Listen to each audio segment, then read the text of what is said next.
Kalvari Lent கால தியானங்கள்.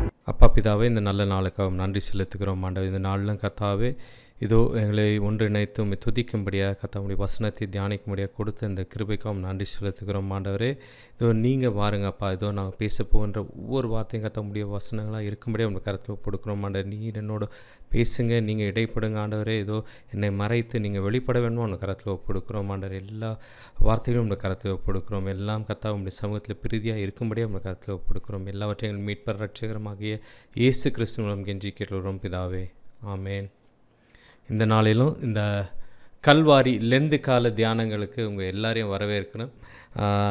இந்த கல்வாரி லெந்து கால தியானங்கள் பார்த்திங்கன்னா, சிலுவையின் இடத்திற்கு திரும்புங்கள், இல்லை இயேசுவின் இடத்துக்கு திரும்புங்கள்ன்ற ஓவரால் தலைப்பில் ஒவ்வொரு நாளும் ஒவ்வொரு தேவதாசர்கள் உங்களுக்கு செய்தியை கொடுப்பாங்க. கண்டிப்பாக இந்த செய்திகள் உங்களுடைய வாழ்க்கைக்கு கண்டிப்பாக பிரயோஜனமாக இருக்கும்னு நாங்கள் விசுவாசிக்கிறோம். அதன் அடிப்படையில் தான் இந்த லெந்து கால தியானங்கள் கல்வாரியை நாங்கள் நடத்திட்டு வரோம். ஸோ இன்றைக்கும் பார்த்திங்கன்னா நம்ம அப்படி ஒரு தலைப்பில் தான் நம்ம பேச போகிறோம். சிலுவையின் இடத்துக்கு திரும்புங்கள், கர்த்தர் இடத்துக்கு திரும்புங்கள் அப்படின்ற தலைப்பில் நம்ம பார்க்க போகிறோம். வழக்கமாக லெந்து காலத்தில் பார்த்திங்கன்னா நம்ம நிறைய காரியங்களை வெளிப்படையாக செய்வோம் இல்லையா. ஒரு சிலர் என்ன பண்ணுவாங்கன்னா, நான்வெஜ் சாப்பிட மாட்டேன்னுவாங்க.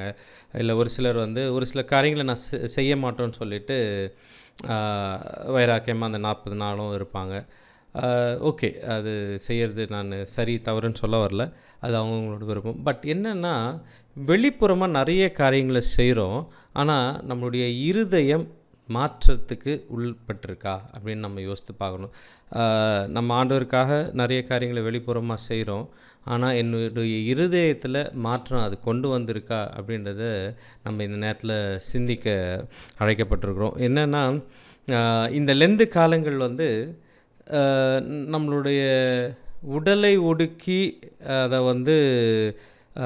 இதை செய்கிறதுன்றதை விட நம் இருதயத்தை ஒடுக்க வேண்டும், இல்லைனா இருதயத்தை ஆண்டவருக்கு நேராக திருப்ப வேண்டும் அப்படின்ற ஒரு விஷயத்தை நம்ம நிறைய நேரத்தில் மறந்துடுறோம் இல்லைங்களா.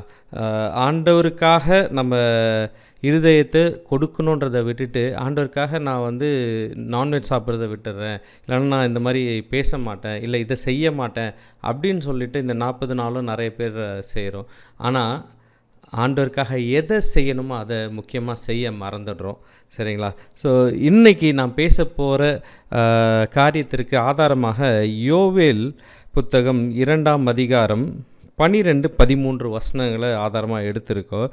என்னென்னா, ஆதலால் நீங்கள் இப்பொழுது உபவாசத்தோடும் அழுகையோடும் புலம்பலோடும் உங்கள் முழு இருதயத்தோடும் என்னிடத்திற்கு திரும்புங்கள் என்று கர்த்தர் சொல்லுகிறார்.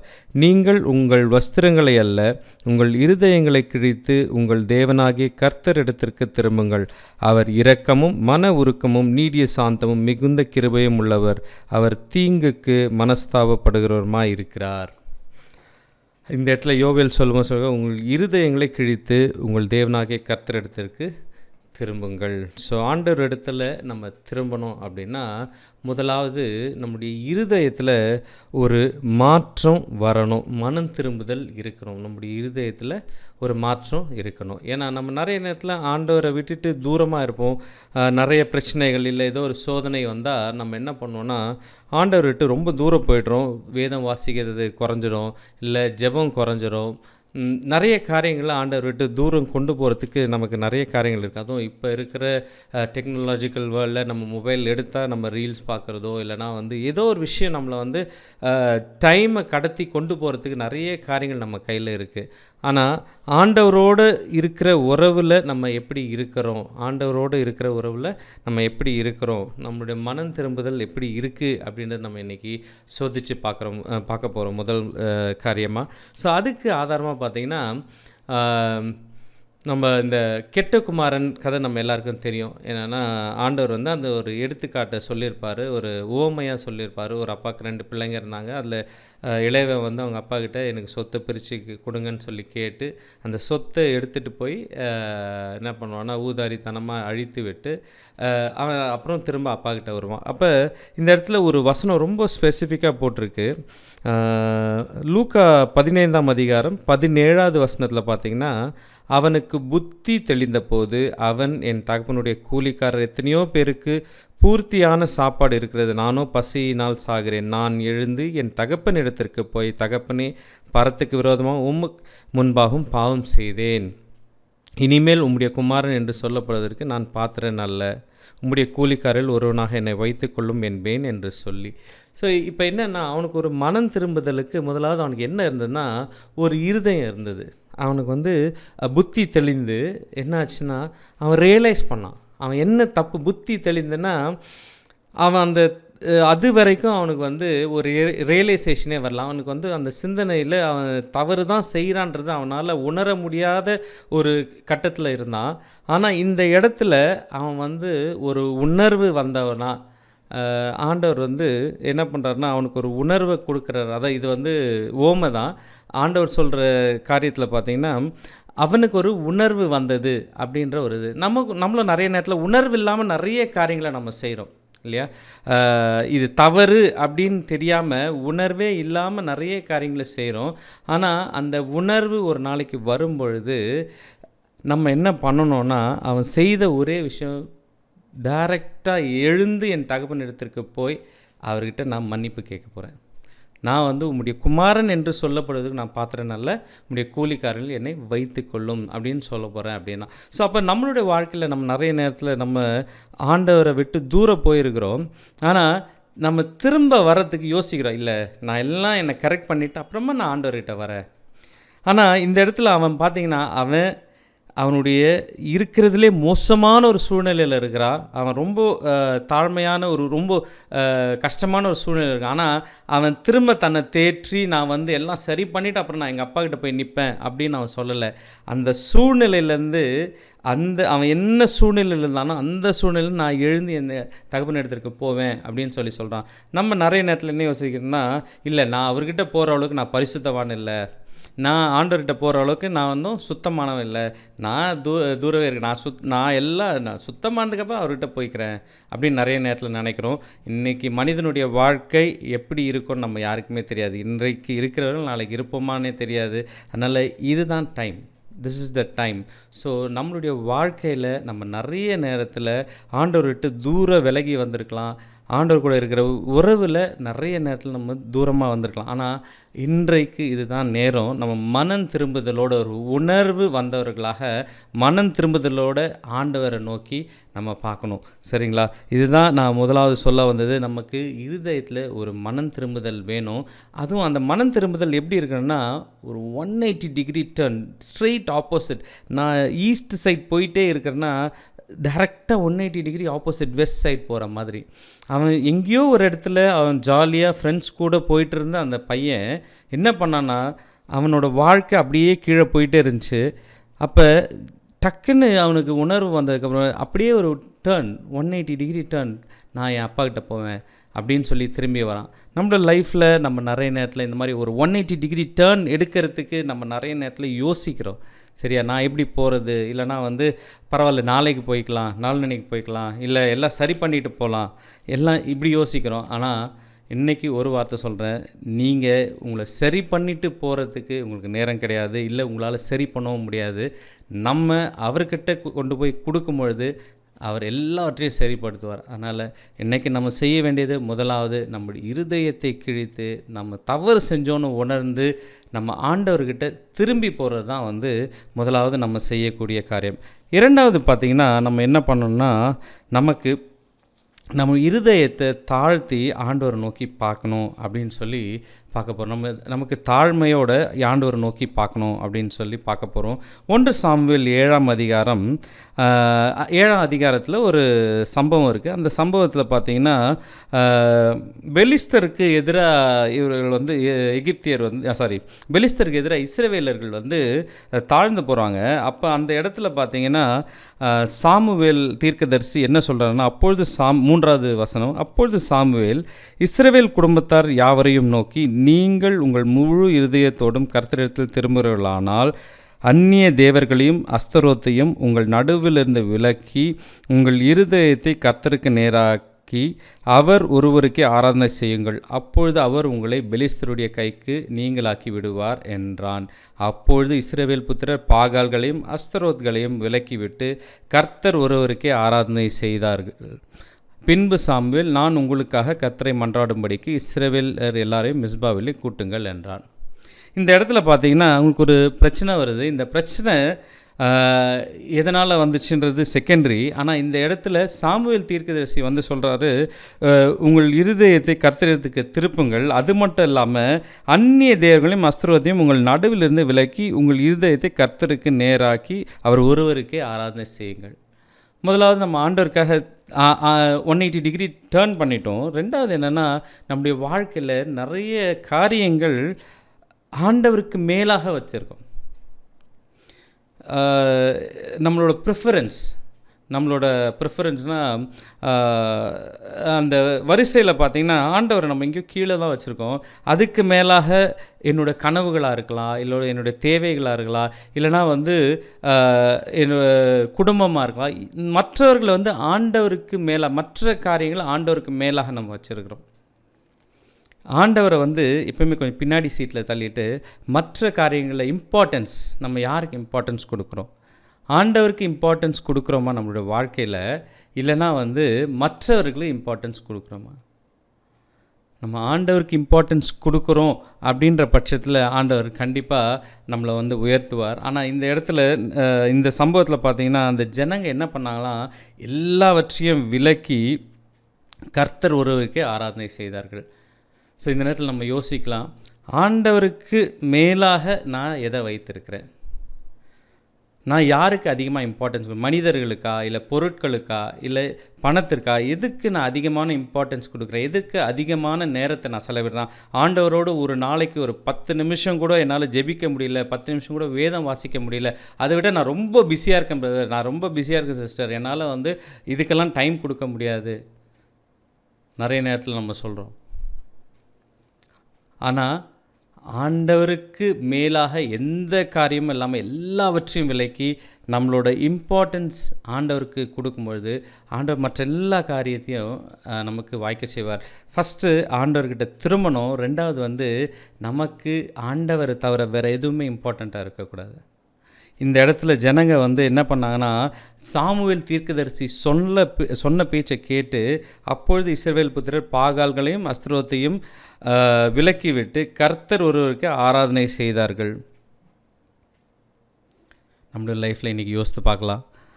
ஆண்டவருக்கு இம்பார்ட்டன்ஸ் கொடுக்க முடியாத அளவுக்கு, அவரோடு இருக்கிற ஒரு ரிலேஷன்ஷிப்பில் என்னால் அதிகமாக நேரம் செலவிட முடியாதபடிக்கு, இல்லைனா வந்து அவரோடு அதிகமாக பேச முடியாதபடிக்கு, இல்லை வேதத்தை வாசிக்க முடியாதபடிக்கு எனக்கு என்ன தடையாக இருக்குது? அது எந்த தடையாக இருக்க எல்லாவற்றையும் எடுத்து போட்டு ஆண்டவருக்கு முக்கியத்துவம் கொடுக்கணும். நம்ம இருதயத்தில் ஒரு மாற்றத்தை கொண்டு வரணும்னா ஆண்டவர் தான் நம்முடைய இருதயத்தில் முழுசாக ஆண்டு கொள்ளராக இருக்கணும். நம்ம நிறைய காரியங்களுக்கு இடத்த கொடுத்துட்டு ஆண்டவரே நீங்கள் என் இருதயத்தில் ஒரு ஓரமாக இருந்துக்குங்க ஆண்டவரே அப்படின்னு சொன்னால் அது சரி இருக்காது. நம்முடைய இருதயம் முழுதும் ஆண்டவர்கிட்ட கொடுக்கும் பொழுது ஆண்டவர் நம்முடைய இருதயத்தை எடுத்து நம்ம அவரோட வழியில் நம்ம நடப்போம். அவரோட வழியில் நடப்போம். கடைசியாக நம்ம எந்த நிமிஷம் நம்ம உயிர் பிரிந்தாலும் அவரோடு இருக்கிறோன்ற ஒரு நிச்சயம் நமக்கு கிடைக்கும். அதனால் ஆண்டவரோட நம்ம யாருக்கு அதிகமாக இம்பார்ட்டன்ஸ் நம்முடைய வாழ்க்கையில் கொடுக்குறோம் அப்படின்றத நம்ம அதிகமாக யோசித்து பார்க்கணும். ஏன்னா ஆண்டவரை விட நம்ம அதிகமாக எதை நேசிக்கிறோம் அப்படின்றத நம்ம பார்த்து அந்த காரியங்களை நம்ம இன்றைக்கி விலக்கி வைக்க போகிறோம். ஆண்டவருக்கே அதிக இம்பார்ட்டன்ஸ் கொடுக்க போகிறோம். மூன்றாவதாக நம்ம என்ன பண்ண போகிறோன்னா, ஒரு உறுதியான முடிவு எடுக்க போகிறோம். நான் ஆண்டவருக்கு கீழ்ப்படிய போகிறேன், நான் அவரை மட்டுமே ஃபாலோ பண்ண போகிறேன் அப்படின்னு சொல்லிட்டு ஒரு இறுதியான ஒரு முடிவை நம்ம எடுக்க போகிறோம். அதற்கு ஆதாரமாக லூக்கா 19ஆம் அதிகாரம் 19ஆம் அதிகாரத்துக்கு போனோன்னா அங்கே வந்து நமக்கு சகேவினுடைய கதையை நம்ம பார்க்குறோம். சகேவு கதையில் பார்த்திங்கன்னா சகேயு ஆண்டவரை பார்க்கணுன்னு சொல்லிட்டு ஆவலாக ஓடுறாரு. அவரால் பார்க்க முடியல, மரத்தில் ஏறுறாரு. மரத்தில் ஏறி உட்கார்ந்து ஆண்டவர் பார்க்குறாரு. ஆண்டவர் அந்த மரத்துக்கிட்ட வந்து பார்த்து, சகையவே இறங்கி நான் இன்றைக்கு உன்னுடைய வீட்டில் தங்க வேண்டும் அப்படின்னு சொல்கிறாரு. 8வது அதாவது 19 5வது வசனம். இயேசு அந்த இடத்திற்கு வந்தபோது அண்ணாந்து பார்த்து அவனை கண்டு, சகையுவே, நீ சீக்கிரமாக இறங்கி வா, இன்றைக்கு நான் உன் வீட்டில் தங்க வேண்டும் என்றார். அவன் சீக்கிரமாக இறங்கி சந்தோஷத்தோடே அவரை அழைத்து கொண்டு போனான். அதை கண்ட யாவரும், இவர் பாவியான மனுஷனிடத்தில் தங்கும்படி போனார் என்று முறுமுறுத்தார். சகையு நின்று கர்த்தரை நோக்கி, ஆண்டவரே, என் ஆஸ்திகளில் பாதி ஏழைகளுக்கு கொடுக்கிறேன். நான் ஒருவனிடத்தில் எதையாகிலும் அநியாயமாய் வாங்கினதுண்டானால் நாளத்தனையாக திருப்பி செலுத்துகிறேன் என்றான். இந்த இடத்துல சகை ஒரு உறுதியான முடிவு என்ன எடுத்தான்னா, ஆண்டவரே, நான் தவறு செஞ்சுட்டேன், திரும்ப நான் அந்த தவறு செய்ய மாட்டேன், அதற்கு பரிகாரமாக நான் நாளத்தனையாக திருப்பி தரேன் அப்படின்னு சொல்கிறான். இன்றைக்கும் நம்மளுடைய வாழ்க்கையில் நம்ம நிறைய தவறுகள் செஞ்சுட்டோம். ஆனால் இன்றைக்கி மனம் திரும்புகிறோம். மனம் திரும்பிட்டு ஒரு உறுதியான முடிவு நம்ம எடுக்கணும். உறுதியான முடிவு என்ன எடுக்க போகிறோன்னா, ஆண்டவரே, நான் இந்த மாதிரி செஞ்சுட்டேன், ஆனால் நான் திரும்ப என்னோடய பழைய வாழ்க்கையை நான் திரும்பி பார்க்க மாட்டேன், என்னோடய பழைய வாழ்க்கைக்கு நான் திரும்பி போக மாட்டேன். என்னுடைய வாழ்க்கையில் நான் நிறைய நேரத்தில் உம்மை விட்டு விலகி போயிட்டேன். உம்மோடு பேசாத நாட்கள் இருந்தது, நான் ஜெபிக்காத நாட்கள் இருந்தது, வேதத்தை வாசிக்காத நாட்கள் இருந்தது ஆண்டவரே. ஆனாலும் இன்றைக்கு நான் ஒரு முடிவு எடுக்கிறேன்ப்பா, நான் உம்மை விட்டு விலகி போக மாட்டேன், ஒரு நாளும் உம்மை விட்டு விலகி போக மாட்டேன். உம்மோடு இருக்கிற உறவில் நான் இன்னும் அதிகமாக நான் பலப்படணும்னு சொல்லி நம்ம முடிவு எடுக்கலாம். இந்த இடத்துல பார்த்திங்கன்னா சகேயு ஒரு அருமையான ஒரு முடிவு, நாளத்தனையாக நான் திரும்பி தரேன். ஏன்னா அவனுக்கு ரட்சிப்பு வந்ததுன்னு ஒரு நிச்சயம் இருந்தது. அந்த நிச்சயம் இருந்ததுனால மற்ற காரியங்கள்லாம் அவனுக்கு பெருசாக தெரியல. அவன் அதுக்கு முன்னாடி வரைக்கும் அவனுக்கு வந்து அந்த பணம் பெருசாக இருந்தது. அந்த பணத்தை வந்து எப்படி சம்பாதிக்கலாம், எந்தெந்த வகையில் சம்பாதிக்கலாம், நான் எப்படியெல்லாம் அதை வைத்து நான் பெருசாகலாம் அப்படின்றது தான் அவனோட எண்ணமாக இருந்தது. ஆனால் அவனுக்கு அதுக்குள்ளே ஒரு நிம்மதி இல்லாமல் இருந்தது. அதனால தான் ஆண்டவரை பார்க்குறதுக்கு ஓடுறான். ஆனால் ஆண்டவரை பார்த்ததுக்கப்புறம் ஆண்டவர் ஒரே ஒரு வார்த்தை தான், இன்றைக்கு இந்த வீட்டுக்கு சகை இறங்கி வா, நான் உன் வீட்டில் தங்க வேண்டும் அப்படின்னு சொல்லிட்டு, இன்றைக்கு இந்த வீட்டுக்கு ரட்சிப்பு வந்தது அப்படின்னு ஆண்டவர் வீட்டுக்குள்ளே போனதுக்கப்புறம் சொல்கிறார். சொன்னதுக்கப்புறம் அவனுக்குள்ளே ஒரு மாற்றம் வந்து, அந்த மாற்றம் எப்படி அவனை மாற்றுச்சுன்னா, அவனுடைய பழைய தவறுகளையும் அவன் திரும்பி பார்க்காத மாதிரி அதற்கான பரிகாரத்தை செய்யும்படியாக அவனை உந்தி தள்ளுச்சு. நம்ம நிறைய நேரத்தில் தவறுகள் செய்திருக்கிறோம், பாவம் செஞ்சுருக்கலாம். ஆனால் நம்ம செய்ய வேண்டியது எல்லாமே நம்ம முழுமையாக ஆண்டவர்கிட்ட ஒப்பு கொடுத்து திரும்பி நம்முடைய பழைய வாழ்க்கையை நம்ம யோசிக்கக்கூடாது, பழைய வாழ்க்கையின் பக்கம் திரும்பக்கூடாது, இல்லை பழைய காரியங்களை செய்வதற்கு நம்ம திரும்பக்கூடாது. ஏன்னா நிறைய நேரத்தில் நம்ம ஆண்டவர்கிட்ட வந்துட்டுருப்போம், ஆனால் ஏதோ ஒரு இடத்துக்கு போவோம், அந்த இடத்துல ஏதோ ஒரு பாடல் கேட்கும்போது நம்ம பழைய நினைவுகள் வரும். அப்போ நம்ம திரும்பவும் அந்த பழைய நினைவுகளுக்குள்ளே போயிட்டு திரும்ப நம்முடைய வாழ்க்கை திரும்பி போயிடும். இல்லை வேறு ஒரு இடத்துக்கு போகிறோம், இல்லை யாரையோ பார்க்குறோம், அவங்கள பார்க்கும்பொழுது நம்முடைய பழைய நினைவுகள், பழைய காரியங்கள் வரும், நம்ம அப்படியே நம்முடைய வாழ்க்கை திரும்பிடும். நம்ம அந்த மாதிரி காரியங்கள் வரும்போது அதெல்லாம் அப்படியே அவாய்ட் பண்ணிவிட்டு ஆண்டவர் மட்டுமே நோக்கி பார்த்து அவரோடு செல்லும் பொழுது நம்முடைய வாழ்க்கை டோட்டலாக மாறும். ஸோ நம்ம கர்த்தரிடத்திற்கு திரும்பணும் அப்படின்னா நம்ம செய்ய வேண்டியது, முதலாவது நம்ம இருதயத்தை தாழ்த்தி நம்ம உணர்ந்து கொள்ளணும், நான் தவறு செஞ்சுட்டேன். ஏன்னா தாவீது பார்த்திங்கன்னா பச்சைபால் இடத்துல தவறு செஞ்சதுக்கப்புறம் அந்த 51வது சங்கீதத்தில் முதலாவது அவர் என்ன சொல்கிறாருன்னா, ஆண்டவரே, நான் தவறு செஞ்சுட்டேன், நான் பாவி, என்னை மன்னிச்சிருங்க அப்படின்னு சொல்லி தன்னைத்தானே தாழ்த்தி அறிக்கையிடுறார். தாவீது ஏன்னா அவருக்கு அந்த ரிலேஷன்ஷிப் ஆண்டவரோட ரொம்ப ஒரு ஸ்ட்ராங் ரிலேஷன்ஷிப்பில் இருந்தார் தாவீது. அவரால் அந்த ரிலேஷன்ஷிப் பிரேக் ஆனது தாங்கிக்க முடியல. ஆனால் அதுக்கு முன்னாடி தான் தவறு செஞ்சோன்றதை உணர்ந்து கொள்ள முடியாத ஒரு நிலையில தான் தாவீது இருந்தார். நாத்தான்வேல் தாவீதுக்கிட்ட அது சொன்னதுக்கப்புறம் அவரால் அதை தாங்கிக்க முடியல. ஆண்டவர்கிட்ட போய் அழுகிறாரு. 51வது சங்கீதம் ஃபுல்லாக பார்த்தீங்கன்னா அந்த தலைப்பில் என்ன எழுதியிருப்பாங்கன்னா, பச்சைபால் தவறு செய்த போது நாத்தான்வேல் சொன்னதுனால தாவீது மனம் கசந்து அழுது இந்த சங்கீதத்தை எழுதியிருப்பார்னு. அந்த இடத்துல அவரால் ஆண்டவர் கூட நேராக பார்க்க முடியல. ஆண்டவரே, நான் தவறு செஞ்சுட்டேன், நான் பாவி, எனக்குள்ளே சுத்த இருதயத்தை என் உள்ளத்தில் சிருஷ்டி ஆண்டவரே அப்படின்னு சொல்லி கேட்குறாரு. நம்மளும் என்ன பண்ணோன்னா, நம்மளுடைய லைஃப்பில் நிறைய நேரத்தில் இந்த மாதிரி ட்ரிஃப்ட் அவே, நம்ம ஆண்டவர் விட்டு விலகி போகிறோம், நிறைய நேரத்தில் வழி விலகி போகிறோம். ஆனால் இன்றைக்கி நம்ம செய்ய வேண்டியது, ஆண்டவரே, நான் தவறு செஞ்சிட்டேன், என்னை மன்னிச்சிருங்கன்னு சொல்லி உணர்ந்து, அந்த கெட்ட குமாரன் கதையிலையும் அவனுக்குள்ள அறிவு வந்ததுக்கப்புறம், புத்தி தெளிந்ததுக்கப்புறம் அவன் என்ன பண்ணான்னா, நான் தகப்பன் இடத்துக்கு போவேன்னு சொன்னான். ஸோ நமக்கும் இன்றைக்கி பார்த்திங்கன்னா நிறைய நேரத்தில் தெளிவு வந்தாலும் நம்ம இல்லை நான் கொஞ்சம் நேரம் கழித்து போகிறோம் அப்படின்னு சொல்லி நம்ம யோசிக்கிறோம். அப்படி இல்லாமல் இன்றைக்கு this is the day, this is the time that we have to turn towards Jesus. இதுதான் நம்ம ஆண்டவர் இடத்துல திரும்பணும் அப்படின்ற இதுதான் நேரம். இந்த நேரத்தில் நம்ம கண்டிப்பாக திரும்பணும். ஸோ பார்த்துட்ருக்க யாராக இருந்தாலும் ஒருவேளை நீங்கள் ஆண்டவர் விட்டு விலகி போயிருக்கலாம், தூரம் போயிருக்கலாம், இல்லைனா உங்களுக்கு உள்ளே இருக்கிற ரிலேஷன்ஷிப்பில் நீங்கள் கொஞ்சம் உங்களுக்கும் ஆண்டவருக்கு இருக்கிற ரிலேஷன்ஷிப்பில் ஒரு விரிசல் இருந்துருக்கு. ஆனால் இந்த நேரம் உங்களுக்கும் ஆண்டவருக்கு உள்ளது. இன்றைக்கி டிசைட் பண்ணுங்கள், ஆண்டவரே நான் உம்மிடத்தில் திரும்பி வரேன், ஆண்டவரே நான் பின்னாடி திரும்பி பார்க்க போகிறதில்ல, நான் உண்மையே நான் நோக்கி பார்க்குறேன். நான் உண்மை நோக்கி பார்க்கும்பொழுது என்னோடய வாழ்க்கை, பழைய வாழ்க்கை என்ன வேணால் இருக்கட்டும், நான் அதை திரும்பி பார்க்க போகிறதில்ல, நான் உண்மை மட்டுமே நோக்கி பார்க்க போகிறேன். அதே போல் உமக்கும் எனக்கும் இடையில், நம்ம உறவுக்கு இடையில் என்ன வந்தாலும் எல்லாவற்றையும் அகற்றி போடுற. அது எதுவாக இருந்தாலும், பணமாக இருக்கட்டும், ஃபேமிலியாக இருக்கட்டும், எதுவாக இருந்தாலும், உங்களை என்னையும் பிரிக்கிற எந்த காரியமாக இருந்தாலும் அதை நான் தூரம் வச்சிடறேன். ஆண்டவரே உமக்கும் எனக்கு இருக்கிற ரிலேஷன்ஷிப் தான் ரொம்ப முக்கியம்னு சொல்லலாம். ஸோ இன்றைக்கி இந்த லெந்து காலங்களில் நம்ம என்ன பார்க்க போகிறோன்னா, ஆண்டவர்கிட்ட ஒருவேளை நீங்கள் ஆண்டவர்கிட்ட இருந்து தூரம் இருக்கலாம். ஆனால் இன்றைய நாள் ஆண்டவர்கிட்ட நம்ம திரும்ப போகிறோம், நம்முடைய இருதயங்களை மாற்ற போகிறோம். ஆண்டவரே நான் என் இருதயத்தை உங்களுடைய கரத்தை ஒப்பு கொடுக்குறேன். ஆண்டவரே நான் என் இருதயத்தில் தோன்ற காரியங்களை செய்யாமல் நீங்கள் என்ன சொல்கிறீங்களோ அதை செய்ய போகிறேன். என் இருதயத்தை முழுவதும் உங்களுடைய கரத்தை ஒப்பு கொடுக்குறேன். நீங்கள் என்னை வழி நடத்துங்க. நீங்கள் வழி நடத்தும் பொழுது நான் சரியான உமக்கு பிரியமான வழியில் நான் செல்லுவேன் ஆண்டவரே அப்படின்னு சொல்லலாம். ஜெபிக்கலாம். அப்பா பிதாவே, இந்த நல்ல நாளுக்காகவும் நன்றி செலுத்துகிறோம் ஆண்டவரே. இந்த நாளிலும் கர்த்தாவே ஏதோ உம்மிடத்தில் திரும்பும்படியாக கர்த்தாவே நீர் எங்களோடு பேசிய தயவுக்காகவும் நன்றி செலுத்துகிறோம் ஆண்டவரே. ஏதோ நான் நிறைய நேரத்தில் கர்த்தா உண்மை விட்டு விலகி சென்றிருக்கலாம் அப்பா. ஆனாலும் கர்த்தாவே எங்கள் இருதயங்களை கிழித்து கர்த்தாவே உம்முடைய பாதப்படில் எங்களை தாழ்த்துகிறோம் ஆண்டவரே. கர்த்தாவே நீங்கள் ஏற்றுக்கொள்ளுங்கப்பா. இதோ நாங்கள் இருக்கிற வண்ணமாகவே உம்முடைய கரத்தில் உம்முடைய பாதப்படில் வருகிறோம் ஆண்டவரே.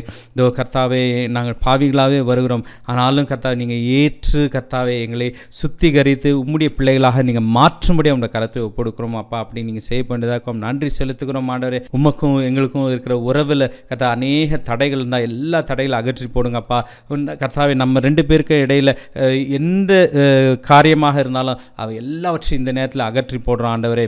இதோ உங்களுக்கு எங்களுக்கு இருக்கிற உறவில் கர்த்தாவே இடையில் எதுவும் வராதபடி கர்த்தாவை நீங்கள் தடுத்து போடுங்க ஆண்டவரே. அதே போல் கர்த்தா எங்களுடைய பழைய வாழ்க்கை திரும்பி பார்க்காதபடி கர்த்தாவே உண்மை மட்டுமே நோக்கி பார்க்கும்படியாக எங்களை தாழ்த்துகிறோம் அப்பா.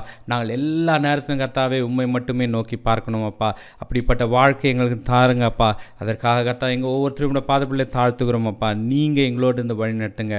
எல்லாவற்றையும் எங்கள் மீட்பர் இரட்சகரமாக இயேசு கிறிஸ்து மூலம் கெஞ்சி கேட்டல்கிறோம் பிதாவே. ஆமேன், ஆமேன்.